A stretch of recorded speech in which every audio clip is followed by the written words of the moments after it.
Baik, Assalamualaikum warahmatullahi wabarakatuh.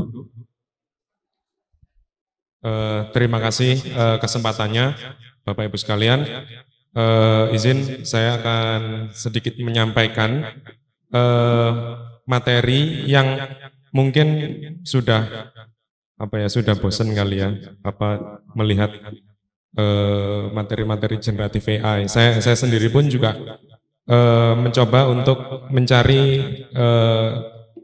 garis merah, benang merah dari apa yang saat ini sedang fenomena ini gitu ya, yaitu generatif AI yang harapannya bisa menunjang proses pembelajaran.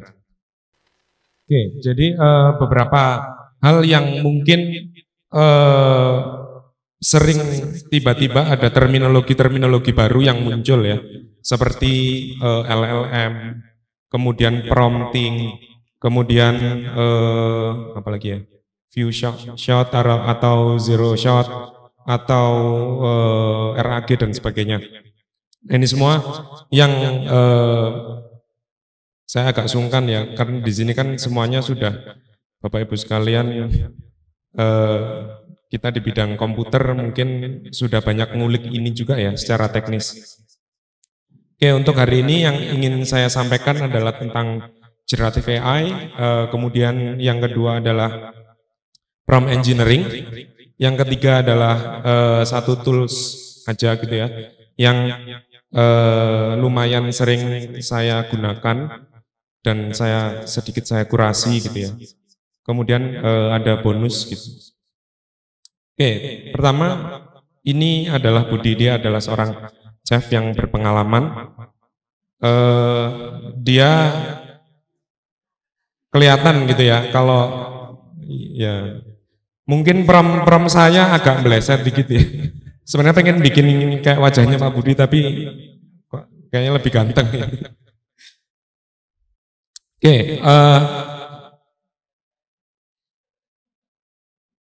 Pak Budi ini bisa memasak sampai ribuan resep. Jadi dia punya pengalaman yang sangat banyak, pengetahuan sangat banyak terkait dengan jurus masak-memasak. Bahkan dia bisa langsung menerima request dari pelanggan, pengen masak apa gitu ya, pengen masak apa yang mungkin sama sekali belum pernah ada resep atau menu tersebut. Jadi dia suka ngobrol gitu ya sama pelanggannya gitu, mau bikin apa. Nah, ya pelanggan itu kadang-kadang punya permintaan yang aneh-aneh, yang tidak lazim, yang bahkan masakan itu belum ada namanya atau belum pernah muncul. Jadi dia harus berpikir, mengingat-ingat di pengalamannya atau mungkin di catatan dari resep-resepnya gitu ya. Dia membaca, mempelajari kembali. Nah, akhirnya Pak Budi bisa menyajikan masakan baru yang namanya burger Indomie rendang gitu ya. Ini kalau dilihat gambarnya ya agak aneh gitu ya. Ada burger, tengahnya ada rendang, ada Indomie gitu. Tapi ini udah sesuai sama request gitu ya. Nah, begitu pula dengan teknologi yang namanya LLM ya, atau generative AI.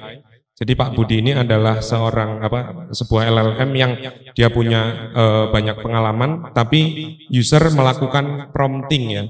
Jadi apa yang disampaikan oleh user itu adalah konsep prompting. Prompting itu inputnya bisa macam-macam. Kemudian proses mengumpulkan bahan dan referensi tadi itu adalah retrieval dan understanding, mengikuti resep dan pengalaman tadi ada proses training, dan Pak Budi memasak dan menyelesaikan rasa itu adalah output generation. Itu analogi aja. Nah, sedikit juga mungkin peta gitu ya, generative AI itu posisinya ada di mana? Dia posisinya ada di dalam, dia subset dari AI, kemudian subset dari machine learning, dan subset dari deep learning. Mungkin simpelnya AI spesifik yang bisa menghasilkan output baru yang benar-benar baru dan belum ada sebelumnya. Nah, langsung mungkin Bapak Ibu sekalian, kalau kita ingin belajar sesuatu pasti kita mencoba mencari referensi yang sudah ada gitu ya. Ini sebenarnya referensi yang resmi yang ada dan dikeluarkan pemerintah dan juga oleh Direktorat Pembelajaran. Ya, Kemenristek gitu, kementerian tersebut, Direktorat Pembelajaran dan Kemahasiswaan, Direktorat Jenderal Pendidikan Tinggi, Riset dan Teknologi. Ini mungkin ketika belum ada restrukturisasi itu ya. Jadi intinya yang mungkin relate dengan apa yang sebenarnya kita hadapi saat ini, tadi seperti diskusi yang terakhir tadi, bahwa ini kalau mungkin saya boleh menganalogikan seperti bom waktu yang kita, mohon maaf, kita pura-pura masalah itu kayak nggak ada gitu ya. Saya sendiri pun juga mencoba untuk melakukan sesuatu tapi juga masih clueless juga ya.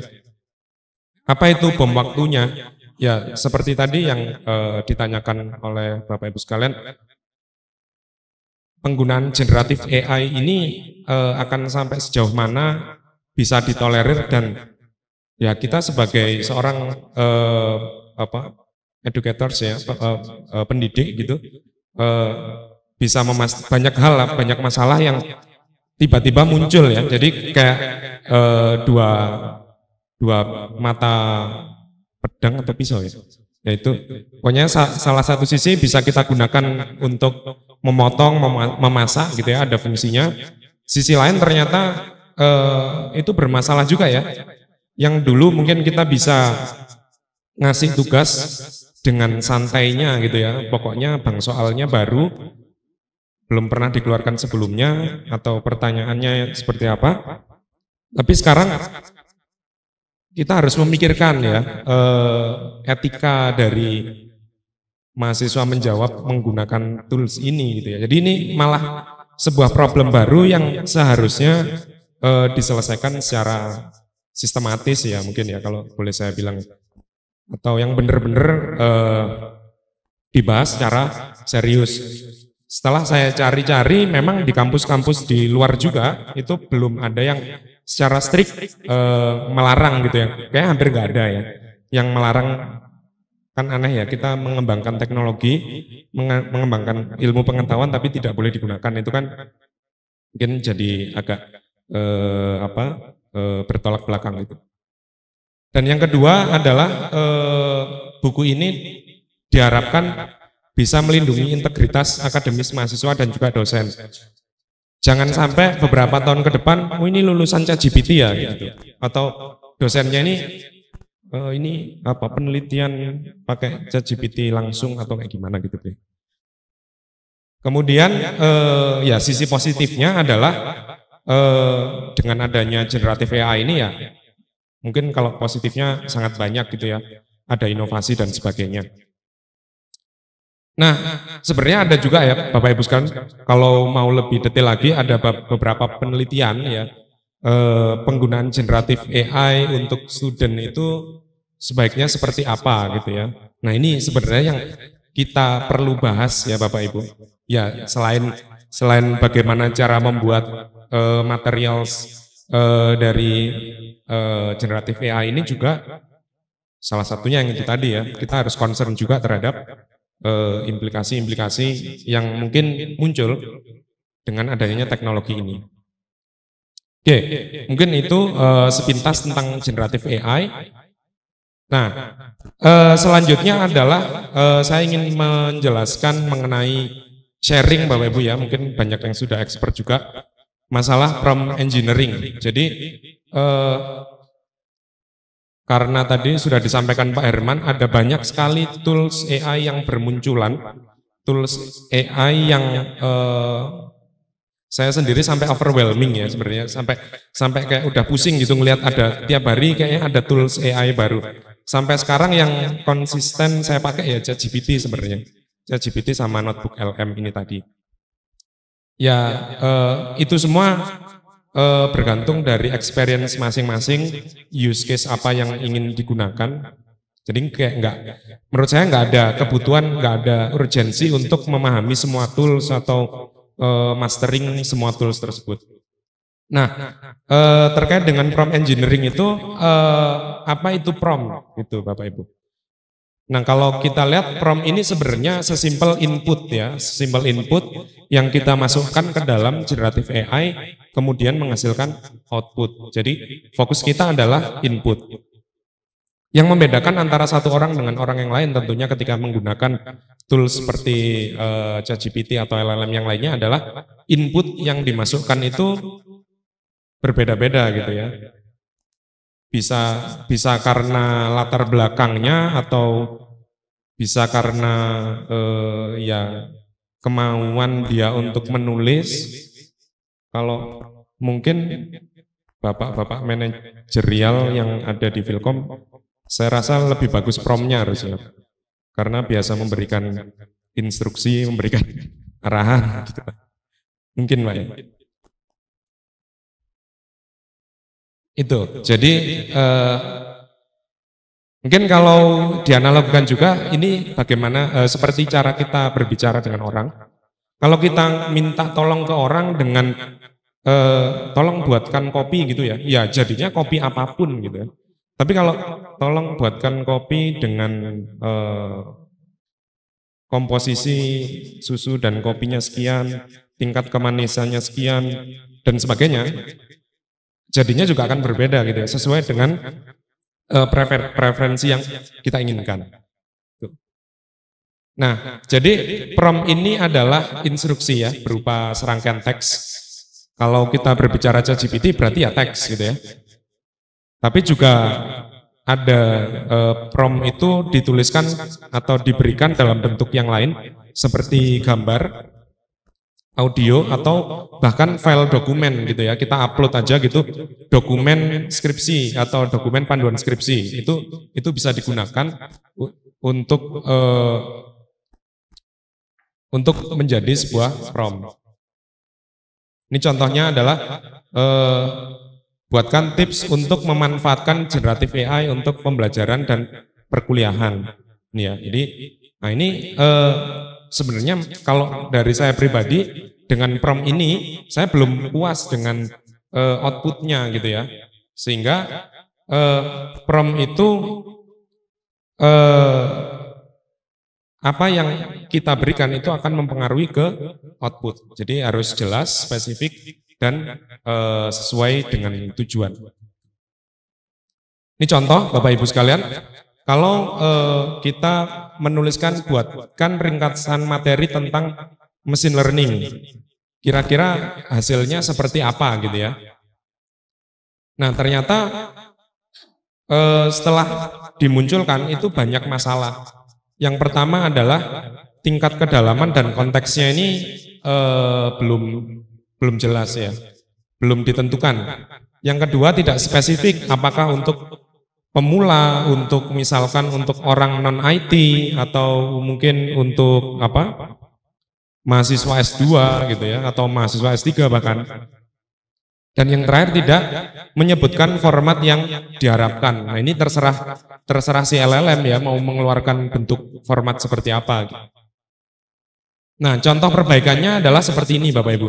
Dari yang singkat seperti itu kita tambahkan konteks-konteks gitu ya. Intinya konteksnya jadi tambah detail gitu. Nah perkara detailnya seperti apa ini kembali ke masing-masing. Jadi kalau berbicara kita enak menggunakan LLM atau ChatGPT, sebenarnya nggak enak-enak juga sebenarnya ya, karena kalau ngepromnya males ya, promptingnya males, hasilnya juga jelek dan lama kelamaan bisa diketahui polanya. Jadi saya sudah lumayan bisa melihat jawaban mahasiswa yang pakai prompt gitu. Bahkan saya juga ketika nulis proposal gitu, biasanya sama Pak Abbas, ini pasti pakai prompt. Saya jawab iya. Jadi mungkin yang udah terbiasa menggunakan prompting ya atau menggunakan ChatGPT malas-malasan itu akan kelihatan lama kelamaan, nggak usah tools yang harus berbayar atau apa ya, dilihat aja ini kayaknya nggak natural kayaknya gitu. Tuh. Oke, jadi tadi prompt ya, prompt itu adalah instruksi atau input. Nah, muncul sebuah bidang ilmu baru yang namanya prompt engineering. Jadi engineering itu kan apa? Rekayasa gitu ya, rekayasa prompt. Jadi prompt itu dibikin lebih serius, saya ngomongnya kayak gitu ya. Jadi ada kayak proses refining atau trial and error ya, paling gampangnya trial and error kan. Awal-awal dulu juga semuanya pasti nulisnya singkat-singkat gitu ya, lama-lama sebel sama hasilnya, diperbaiki. Akhirnya sekarang nulis prompt lebih lama daripada kalau misalkan ya bikin suratnya itu sendiri gitu ya. Saya merasakan saya bikin promptnya lama gitu ya. Nah ini kalau dipakai buat nulis suratnya sendiri paling ya lebih cepat. Karena promptnya panjang gitu ya. Tapi hal tersebut akan terbayar dengan kita melihat hasil yang efektif gitu ya, hasil yang bagus, hasil yang memuaskan. Tuh. Jadi ini adalah cabang ilmu baru. Nah, kenapa ini jadi sebuah cabang ilmu untuk semua orang mungkin ya, untuk semua orang ini jadi satu hal yang menurut saya krusial dan harus dipelajari juga ya. Oke, jadi ini tadi hasil yang mungkin akan didapatkan ketika kita menggunakan prompt. Oke, kemudian teknik prompting Bapak Ibu. Ternyata ada banyak banget teknik prompting ya. Ini enggak semua ya, ini baru 2 ke 4, 6 kali 18 gitu ya. Itu setiap ini ada paper-paper baru gitu ya. Jadi sebenarnya kalau mau penelitian juga ada juga gitu ya, penelitian yang jadi ini bukan orang tiba-tiba iseng gitu ya, orang iseng punya cara melakukan prompting kayak gini udah bagus, terus di-share dikasih nama enggak, tapi memang ada penelitiannya, ada papernya, terus ada evaluasi, cara mengevaluasi dan sebagainya. Jadi diformulasikan kayak gini. Ini jadi kayak semacam rumus kalau melakukan ini. Nah, setelah dilihat-lihat ternyata teknik-teknik prompting ini juga masing-masing punya plus minus dan juga untuk tas tertentu ini lebih cocok menggunakan teknik ini. Untuk tas yang lain mungkin ini nggak cocok kayak gitu. Jadi ini cocok-cocokan kayak gitu. Dan tergantung masing-masing gitu ya. Kok jadi ribet gitu ya? Pakai ChatGPT jadi harus belajar prompting, harus tahu teknik prompting gitu-gitu ya. Ya ini pilihan Bapak Ibu. Kita bisa menggunakannya dengan sederhana, dengan mudah, tapi konsekuensinya hasilnya itu tadi. Ini macam-macam. Mungkin yang akan saya contohkan dari yang paling simpel Bapak Ibu ya. Ini adalah prompting yang namanya zero shot ya. Zero shot ini kita langsung tanya tanpa memberikan contoh. Jadi ya benar-benar kayak memberikan instruksi aja kayak buatkan 3 soal pilihan ganda tentang supervised learning untuk mahasiswa dengan tingkat kesulitan menengah. Oke, jadi ini ya. Tapi ini masih ada celah. Jangan-jangan kan kadang-kadang kalau kita ngajar itu kan lebih mudah kalau kita memberikan contoh. Kadang-kadang kita menjelaskan dengan deskripsi panjang bla bla bla. Paham nggak? Mahasiswanya nggak paham gitu kan. Ternyata kalau kita kasih contoh 1 atau 2 contoh, oh mereka lebih intuitif ya, lebih mudah paham gitu, tanpa harus kita jelaskan seperti ini. Ini adalah contohnya, oh ternyata hasil dari prompt yang ini tadi, kita dikasih 3 udah bener ya, tapi pilihannya hanya 4 gitu. Kan padahal kalau di Wilcom, pilihan ganda minimal apa? Pilihannya 5 gitu kan. Wah berarti salah siapa ini kalau kayak gini gitu kan. Ya salah yang nge-prompt kan nggak jelasin gitu. Harusnya kan lebih detail. Nah, ada cara yang lebih mudah, yaitu namanya few shot prompting. Dengan few shot ini, kita sekaligus memberikan contoh gitu ya, beberapa contoh, dari apa yang kita inginkan gitu ya. Misalkan kalau tadi kasusnya memberikan membuat soal gitu ya. Ya sama ya, buatkan soal pilihan ganda tentang supervised learning dengan tingkat kesulitan bla bla bla dengan beberapa contoh soal seperti ini. Contohnya ada 1 2 3. Loh, kok masih tetap 4 ya? Ya contohnya ya nggak apa-apa, berarti salah. Harusnya 5 ya. Harusnya 5. Sehingga ya kita lebih nanti akan lebih puas dengan hasil yang dihasilkan, ya otomatis akan menghasilkan sesuai dengan apa yang kita contohkan gitu. Namanya view shot. Kemudian yang selanjutnya yang mungkin ini juga masih mudah untuk diingat gitu ya, itu RTF. Jadi monggo Bapak Ibu sekalian kalau punya waktu luang bisa mencari-cari gitu ya, prompting yang advance gitu ya. Karena semakin advance itu kayak, wow, semakin canggih juga ya. Dia suruh mengevaluasi dirinya sendiri, kalau misalkan hasilnya kurang itu disuruh memperbaiki. Jadi kayak bener-bener kita itu apa ya, nuturi orang gitu ya, apa ya, yang ngasih tahu gitulah. Nah, ini RTF atau Role Task and Format ya. Ini adalah cara yang masih ini ya, masih untuk awalan gitu ya. Yang pertama ketika kita prompt, kita harus menyebutkan persona kita gitu ya. Kita ini siapa? Apakah saya seorang guru SD atau saya adalah seorang dosen gitu misalkan. Kalau saya menyebutkan diri saya adalah seorang guru SD, kemudian jelaskan bagaimana cara menghitung penjumlahan, mungkin jawabannya akan berbeda ketika saya menyebutkan persona saya adalah seorang dosen. Ya semakin detail persona, semakin detail role atau peran kita, maka dia akan semakin akurat seharusnya. Kemudian secara eksplisit kita tuliskan instruksi apa yang harus dilakukan. Misalkan buatlah penjelasan untuk proses menghitung 5 tambah 5 gitu. Tadi guru SD, satunya dosen gitu ya. Dosen Fakultas Matematika. Tuh misalkan. Dan yang terakhir adalah format. Nah, ini yang biar kita lebih ini ya, lebih mindful juga ya, kadang-kadang kita nge-prompt kan asal cepet-cepetan gitu ya. Tapi kalau mindful kan ya kita pikir bener gitu. Formatnya mau harus seperti apa gitu ya, formatnya. Kemudian apakah bentuknya gini, ada apa format gitu. Ini contohnya.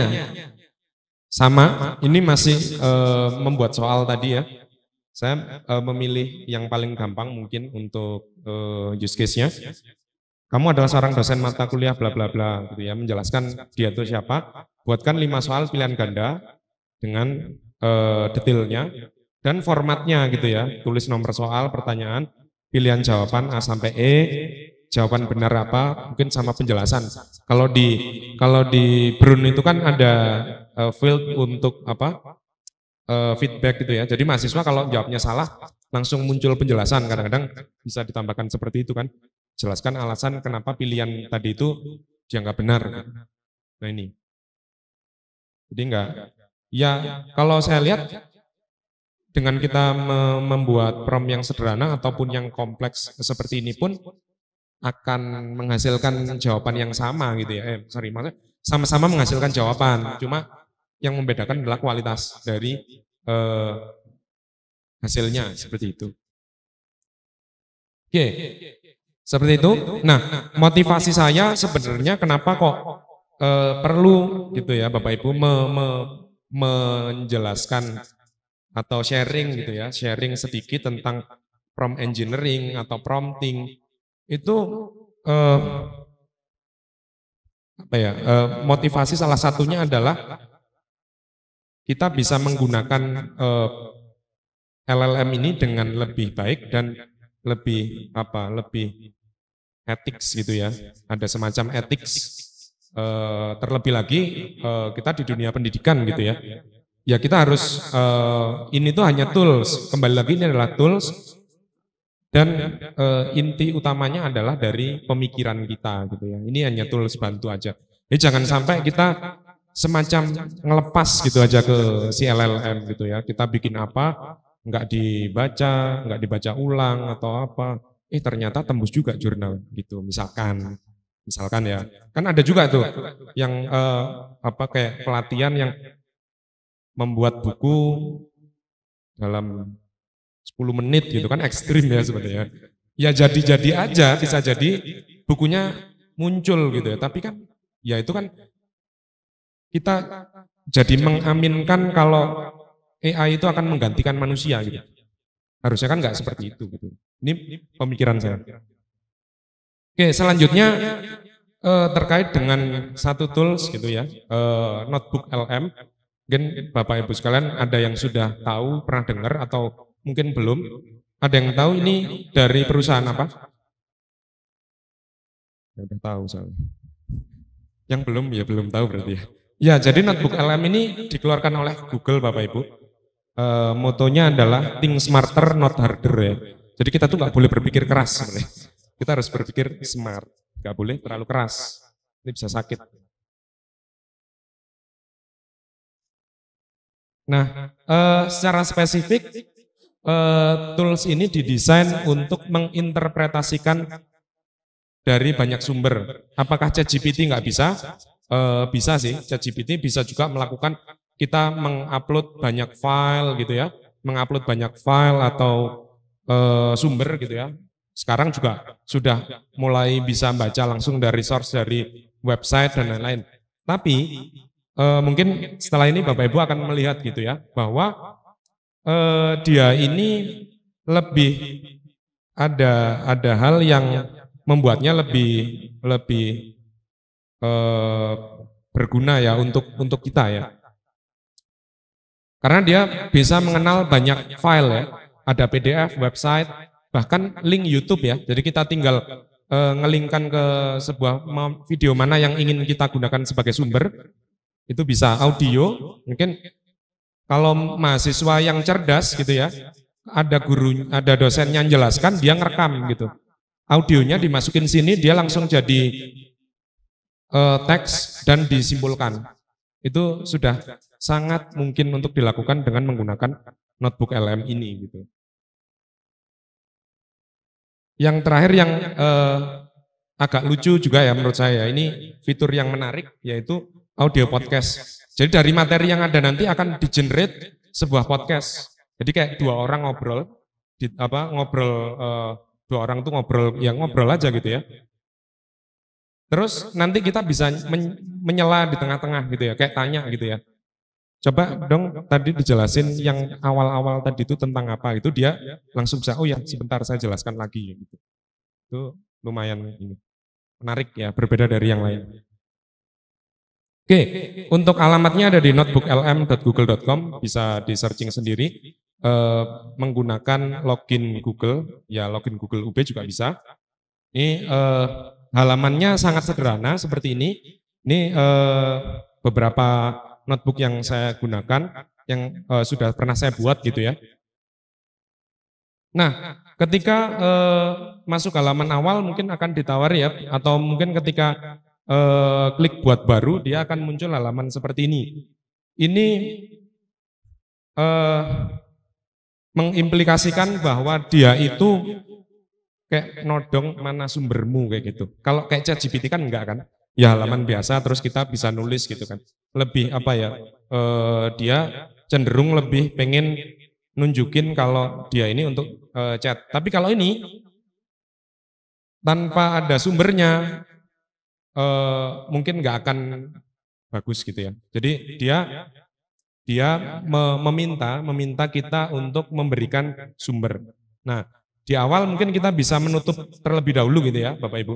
Menutup tampilan ini, kemudian yang bisa dilakukan itu adalah mengedit nama untitled notebook itu bisa diedit gitu ya, dikasih nama terserah kita. Baru kita bisa menambahkan sumber data atau informasi apapun gitu ya. Nah, kembali lagi ke tadi ketika kita membahas masalah prompting ya, bahwa ternyata kualitas dan jumlah sumber yang kita berikan kepada si LLM ini akan berpengaruh terhadap hasilnya gitu ya. Kayak tadi yang dicontohkan Pak Herman gitu ya, buatkan soal tentang mata kuliah ini. Kita nggak nunjukin CPMK, kita nggak nunjukin CPL, kita nggak nunjukin buku kurikulum, ya bebas-bebas LLM-nya dong, generate gitu ya. Tapi kalau kita mengguide atau memberikan dokumen-dokumen yang menyebabkan si LLM-nya itu lebih fokus dalam menjawab, maka itu akan lebih bagus gitu ya. Oke, nah ini akan saya tunjukkan sedikit. Jadi di sini yang bagian merah itu adalah unggah file, dia bisa menerima file PDF, teks, audio, markdown. Nah ini kita bisa mengembed Google Dokumen atau Google Slide dari Google Drive kita, atau bahkan link ya, link website apapun itu bisa kita jadikan sumber gitu. YouTube atau paling terakhir gitu ya, misalkan kita punya catatan atau kita ngumpulin tulisan nyatet-nyatet sendiri bisa dipaste gitu ya, ditempel gitu. Ini menurut saya lumayan memfasilitasi sumber-sumber yang bisa kita jadikan bahan gitu. Nah, kalau ada pertanyaan itu berbayar apa enggak gitu ya, atau berapa biasanya kan maksimal kalau gratis berapa gitu kan. Nah, di sini ada informasi batas sumbernya itu adalah 50 gitu. Ada 50 item. Mau itu link, mau itu teks copy paste tadi. Ya, kalau mau misalkan lebih dari 50 Bapak Ibu ya di merge saja file PDF-nya kan bisa gitu. Atau file teksnya di satu aja tapi panjang, dia juga insya Allah akan paham gitu. Saya juga belum pernah nyoba sampai lebih dari 50 soalnya. Bisa Pak. Satu aja itu Pak. Hitungannya satu. Ya. Hitungannya satu. Nih batasnya 50 lah. 50 ini udah lumayan menurut saya. Nggak terlalu sedikit juga kan. Nah kalau tanya, wah data kita dicolong dong, diambil dong. Ya pasti gitu. Apa yang nggak diambil gitu ya. Semuanya pasti datanya udah diambil ya pasti. Nah, kalau sudah mengupload, kita bisa diskusi gitu ya, atau tanya, kita mulai prompting ya. Nah, promptingnya gimana? Sama gitu ya, promptingnya. Nah, makanya garis merah dari semua tools itu menurut saya saat ini adalah, ya kita harus memahami prompting yang baik gitu ya. Mau kita pakai Copilot, mau kita pakai ini gitu ya, Notebook LM, mau kita pakai ChatGPT, semuanya promptingnya harus benar gitu. Nah ini yang tadi saya sampaikan, ini adalah studio ya, studio ringkasan, kita bisa kayak bikin catatan gitu ya, atau yang percakapan tadi. Oke, jadi kalau kita tarik ke kasus pembelajaran ya, kalau kita tarik ke kasus pembelajaran, maka yang kita upload bisa macam-macam Bapak Ibu ya. Bisa research paper, kalau kita ngajarkan nggak cuma pakai buku ya, bisa jadi kita pakai paper survei atau paper-paper apa gitu ya. Kemudian ada education standards, seperti panduan-panduan, buku panduan Philcom, buku panduan skripsi misalkan ya, atau buku panduan-panduan yang lain gitu. Lecture notes, bisa pakai slides ya. Ini kalau dari sudut pandang mahasiswa ya, atau ya dosen juga bisa. Atau bahan-bahan yang lainnya gitu ya. Dimasukkan ke notebook LM, dia akan bisa menghasilkan output. Nah outputnya apa ya? Ya bebas gitu ya. Mau digunakan untuk bikin soal bisa, mau digunakan untuk bikin materi bisa, bikin RPS pun juga bisa gitu. Nah dari sini kita sebenarnya sudah mengalahkan atau mencoba untuk meminimalisir satu problem yang dihadapi oleh LLM secara umum, yaitu halusinasi. Jadi LLM itu dia akan berusaha menjawab apapun walaupun dia sendiri nggak tahu gitu ya. Nggak tahu konteksnya, dia akan jawab. Dengan kita mengupload macam-macam dokumen-dokumen ini, dia akan terhindar dari halusinasi. Seperti itu. Tadi seperti yang contohkan Pak Herman, tanpa mengupload CPMK dan lain-lain, dia bisa jawab. Tapi kan kita nggak langsung puas karena dia berhalusinasi. Tapi kalau kita tambahkan dokumen standar atau RPS atau kurikulum dan lain-lain, ya dia akan ngikutin pakem yang ada di situ gitu. Oke, ini oke. Mungkin silakan kalau Bapak Ibu bisa.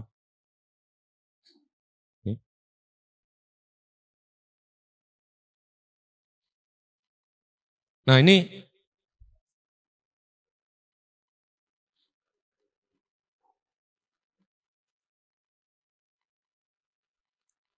oke. Jadi ini ada 1, 2, 3, 4, 5, 6, 7. Ada 7 ya. Ada 7 file yang saya upload.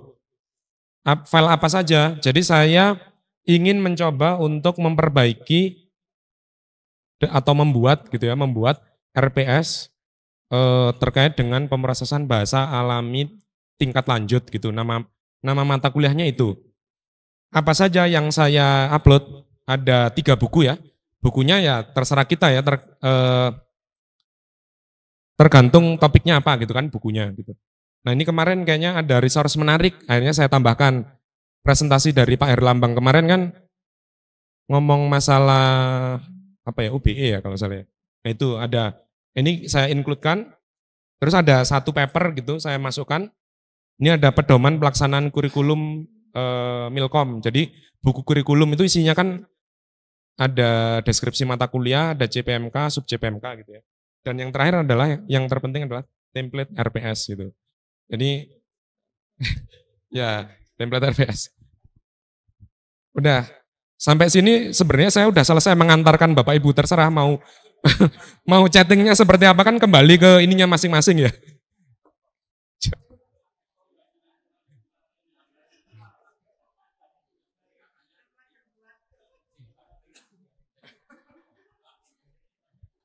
Ya, oh satu lagi ini belum jadi Pak, benar.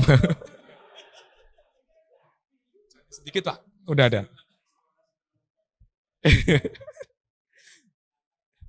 Jadi ini ada centang-centang Bapak Ibu ya. Kalau kita uncheck, kita eh, hilangkan ceknya, itu artinya kita exclude. Ketika kita searching atau kita diskusi itu nggak dianggap gitu. Jadi biar ini apa sih kok ikut-ikut aja gitu, biar nggak ikut-ikut gitu. Misalkan saya nggak mau melibatkan dokumennya Pak Erlambang gitu ya, bisa gitu. Jadi misalkan di awal-awal ya, kalau di awal-awal tadi saya diskusinya terkait dengan pedoman kurikulumnya. Oh enggak sih, ini awal tadi saya tanya komponen RPS itu ada apa saja sih gitu. Ya dia tunjukin langsung dari dokumen tadi, oh ini ada ORPS itu ada ini sesuai apa, sesuai template. Nah kalau kita nggak mengincludekan template tadi, ya dia bisa-bisa aja ngomong RPS, tapi RPS-nya entah RPS di Zimbabwe atau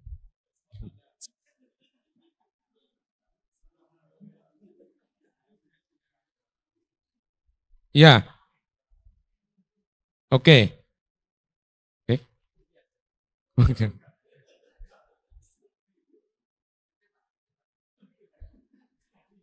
Nah, saya jadi kepikiran sesuatu Bapak Ibu. Sebenarnya yang harus mikir kayak gini kan cukup 1 orang ya. Ya, Mas.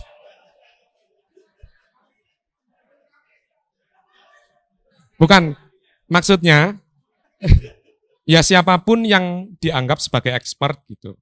Expert ya. Bukan. Koordinator pengelola berarti. Nah, ini saya jadi gini, prinsipnya kita nggak bisa langsung 1 kali jadi gitu Bapak Ibu ya. Kalau ya ada iterasi dan ada bertahap-tahap gitu. Misalkan ini yang saya ingin isi adalah materi pembelajaran, kan di RPS itu ada yang kolom materi pembelajaran kan. Yang jumlahnya berarti ada 14 tambah 2 UTS UAS itu kan.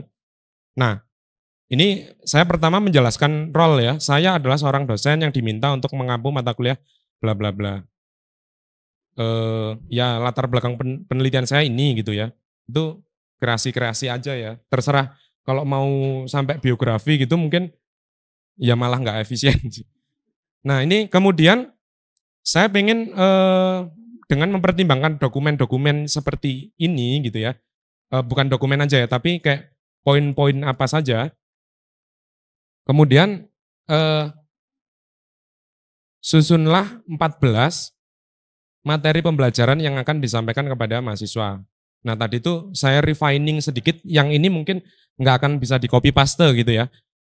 Karena ada mata kuliahnya kan namanya ada lanjut gitu kan. Itu ternyata semuanya itu kayak dianggap advance gitu ya. Lanjut semua kan nggak gitu-gitu juga gitu ya. Akhirnya ya perlu diberikan materi-materi dasar juga gitu. Oke, nah ini yang terpenting. Format outputnya seperti apa, deskripsinya apa, submaterinya apa gitu ya. Hasilnya,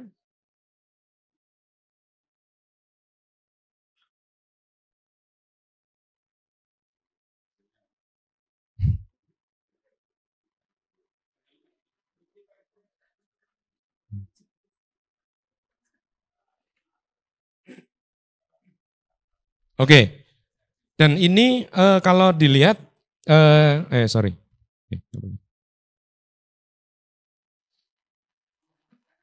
Ada sumbernya juga Bapak Ibu. Jadi ada sumber-sumbernya juga. Sumbernya dari mana? Sumbernya dari dokumen-dokumen yang kita jadikan reference tadi. Di ini eh, seperti ini gitu ya. Nah, kualitas RPS ini kan ditentukan oleh apa gitu. Kalau dokumen, kalau buku itu kan ya mungkin sama ya. Kalau kita diminta untuk ngeprom masing-masing gitu, bisa jadi saya dengan Prof. Fitri akan berbeda gitu ya cara berpikir. Oh kalau yang dibuat materi itu harus kayak gimana gimana kan detailnya bisa berbeda. Nah ini di copy paste, misalkan Prof. Fitri bikin gitu Bu ya, bikin terus di copy paste ke yang lain, ya hasilnya insya Allah akan sama baiknya gitu. Seperti itu. Gitu Bapak Ibu. Nah, istilahnya, istilah untuk eh, tempat menyimpan prom itu prom galeri. Jadi kalau Bapak Ibu googling itu ya prom galeri untuk lecture gitu misalkan. Nah itu nanti akan muncul contoh-contoh prom orang kayak gitu. Hah?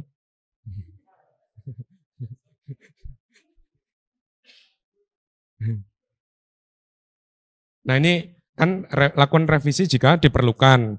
Kemudian terus untuk tiap pertemuan itu ternyata tadi belum di mapping ke sub CPMK mana. Nah itu kan berarti perlu dijelaskan juga gitu ya, spesifikan gitu. Ini pertemuan ini sesuai dengan sub CPMK yang mana. Nah dia tahu sub CPMK yang mana itu sudah ada di buku kurikulum. Di buku kurikulum itu sudah ada CPMK dan sub CPMK gitu. Gitu. Gitu aja sebenarnya.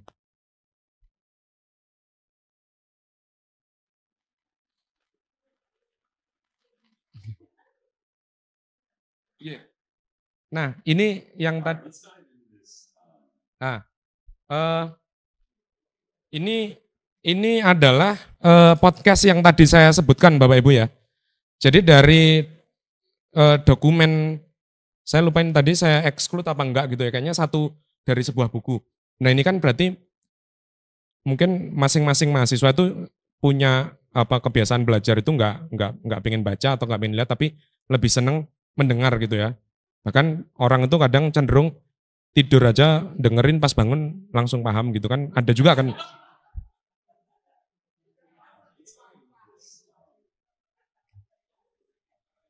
Ini saya coba putar ya Bapak Ibu ya.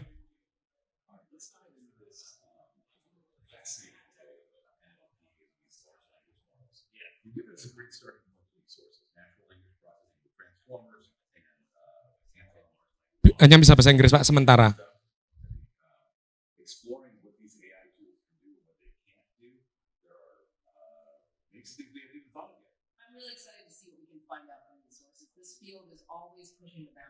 Ini tentang NLP.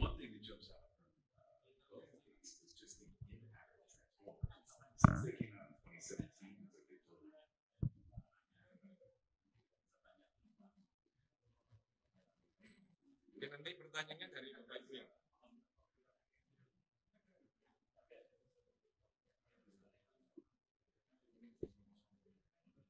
Right, let's dive into this fascinating world of NLP and these large language models. You've given us a great starting point with these sources. Natural language processing with transformers and hands-on large language models with really interesting stuff. I think exploring what these AI tools can do, what they can't do, there are maybe some things we haven't even thought of yet. I'm really excited to see what we can find out from these sources. This field is always pushing the boundaries of what's possible. Well, one thing that jumped out from both of these is just the impact of transformers. Since both our listeners got something to share, let's hear it. Sorry, what is the title of your presentation? Hey, thanks for joining in. Yeah, we're happy to have you. You know, it's really cool to see how these transformers are being used as building blocks for these larger models. Yeah. What is the title of your presentation?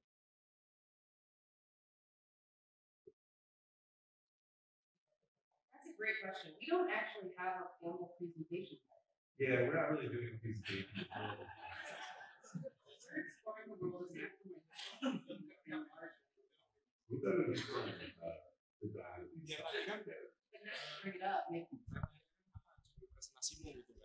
Loh, saya tuh nggak presentasi, saya kan cuma jelasin buku aja gitu. Katanya gitu, kita nggak punya exact title of presentation kayak gitu, ngomongnya gitu. Iya, bisa juga, Pak. Tapi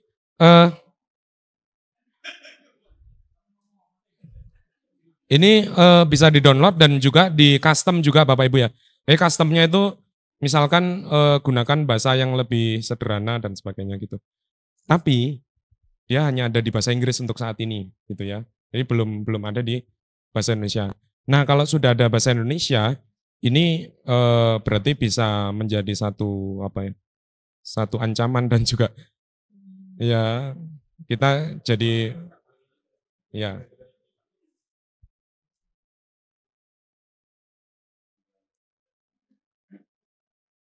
Ya bisa, bahkan saya baca di blognya Google terkait dengan ini pun sudah banyak Spotify yang menggunakan notebook LM ini gitu. Jadi dia punya materi, punya topik,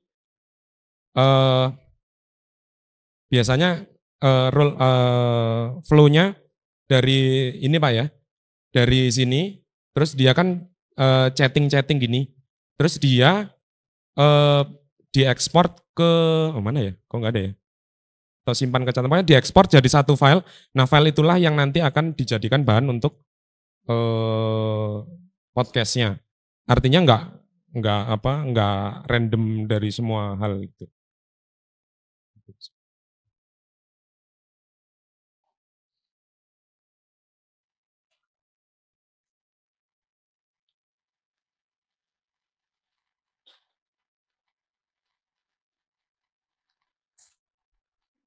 Oke.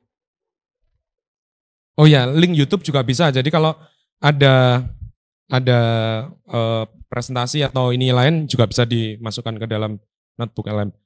Oh ya, ini ada bonusnya yaitu MyGPT. Jadi seharusnya mungkin ya di Philcom ini sudah bikin semacam ini gitu ya. Ini saya coba bikin waktu itu masa-masa proposal gitu ya, masa-masa proposal mahasiswa saya kayaknya nggak cukup waktu untuk melihat satu persatu. Nah, akhirnya ChatGPT itu ada fitur yang namanya MyGPT. Jadi kita kayak bikin ChatGPT versi kita. Jadi ini kalau ada link di sini, ini siapapun bisa mengakses ya Bapak Ibu ya. Mahasiswa, dosen atau siapapun bisa ya login di ChatGPT-nya masing-masing, terus nanti akan terbuka halaman ini gitu. Ini deskripsinya adalah asisten yang menilai kelayakan proposal skripsi mahasiswa gitu. Nah, nanti kalau dia ditanyain, misalkan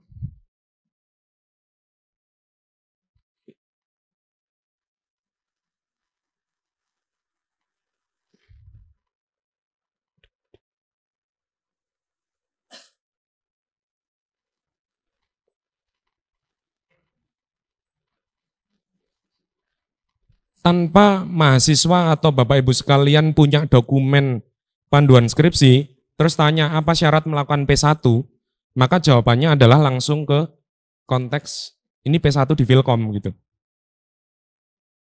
Jadi nggak perlu upload apapun, pokoknya pakai link yang punya saya tadi itu. Karena ini memang GPT ini saya rancang untuk ya itu tadi. Jadi kayak penilaian, bahkan ketika file proposal itu diupload ya Bapak Ibu, dia akan memberikan penilaian gitu, penilaiannya sesuai dengan rubrik yang dimiliki oleh Vilkom gitu ya. Jadi rubriknya nggak ngasal. Kan kalau proposal itu kan di mana? Penilaian proposal waktu di Vilkom Apps itu kan ada banyak ya Pak ya. Ada nilai ininya berapa, ininya layak.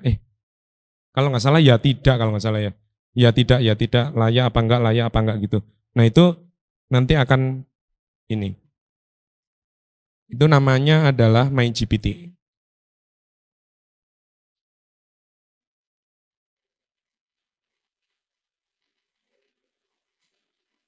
Oke, bonus terakhir, UB sebenarnya sudah mendeploy ya berbagai model yang terbaru gitu Bapak Ibu. Alamatnya di chat.mainai.ubsid. Ini diakses menggunakan loginnya pakai login UB ya, login email UB. Ini nggak berbayar gitu ya, maksudnya nggak berbayar seperti prompting biasa gitu. Upload file pun nggak ada batasnya dan gratis gitu. Ya tapi kualitasnya mungkin ya sedikit lah di bawahnya ChatGPT. Tapi kadang-kadang juga banyak. Ya sama-sama gitu, mungkin Bapak Ibu sekalian nanti menggunakan ini bisa menyampaikan kalau ada problem atau isu gitu ya. Engine apa tuh Pak? Modelnya Pak ya? Lama. LLAMA 3.3. Ini juga sudah diinstal DeepSeek Bapak Ibu ya, jadi bisa pakai untuk DeepSeek.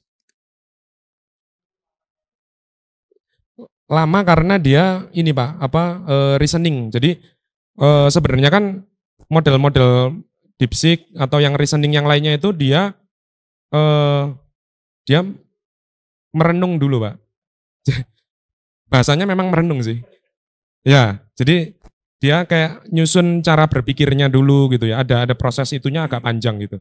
Kalau yang ChatGPT biasa kan kayak zero shot gitu kan langsung tembak jawab gitu. Kan kalau yang model DeepSeek atau Omnian ChatGPT Omni itu dia kayak misalkan untuk menjawab 3 tambah 5 itu dia harus merenung dulu. 3 ini adalah sebuah angka.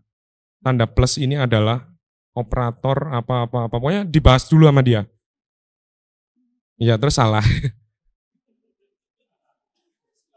Nah. Oh bisa Pak, ini bisa bahasa Indonesia. Bisa bahasa Indonesia. Prompt-nya pun ya sama dengan ini. Dan interface-nya kan mirip-mirip ChatGPT juga. Oke, mungkin itu saja Bapak Ibu sekalian. Terima kasih jika ada pertanyaan.